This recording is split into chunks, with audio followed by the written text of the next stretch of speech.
અરે કાકા હા હું હાલે આ જો આ થોડાક વાળ વધી ગયા ને હા તે સેટિંગ કરાવી લઉં. અરે હું વાત છે એટલે થઈ ગયા ને સેટ તો હવે આ તો થોડા થઈ ગયા પણ હવે હું વિચારું હવે હું કરું એમ ગળું જાવું છે ને થોડું કામ છે મહેમાન આવે હા હા અને બે વસેટિયા હારે આવે એવું છે એટલે. અરે પણ કાકા જો વસેટીએ આવતા હોય ને મહેમાન આવતા હોય તો થઈ જાહે કે હું હવે ઈ તો મને નથી ખબર ઈ તો રામને ખબર હા. નકર આપડા અત્યારે ભજીયાના ને ઈનો પ્રોગ્રામ છે વાડીએ હા. તો ઈ તો હવે ઈ ખાઈને વયા જાય અને દેખાડવાની હશે દેખાડશે નકર મારું હારું વાંઢાવના પૈસા આમ જ જાય કાકા વાંઢા ને બિસાડા ની બીમારી હોય હા. હસ્તે રાવ ને ખવડાવી પાડા જેવા કરવાની બીજું કઈ ન હોય અરે હે?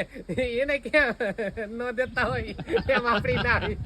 એટલે એમાં એમ જ હોય કાકા એને બધાને પરભરું હોય હા તો હાલ હાલ આપણે ઠઠી અહીંયા જ પડી છે તો હાલ ગળું હાલ ગળું. આપણે મહેમાન લેતા આવીએ એ આખી ઈકો ભરીને આવે છે ઓય બાપા તો પછી ને લોકેશન નાખી દેવાય કાકા તેડવા ન જવાય અરે પણ એને આપણું ઘર જોયું નથી આમ થોડાક આઘાના છે હે? હવે આઘું જવું પડશે ભાઈ આપણા એરિયામાં આપણું સેટિંગ નહીં આવે. અરે વાહ કાકા વાહ હાલો હાલો હવે તમે ભલા મણા હવે આમ જ તમારું તો રહ્યું અરે રે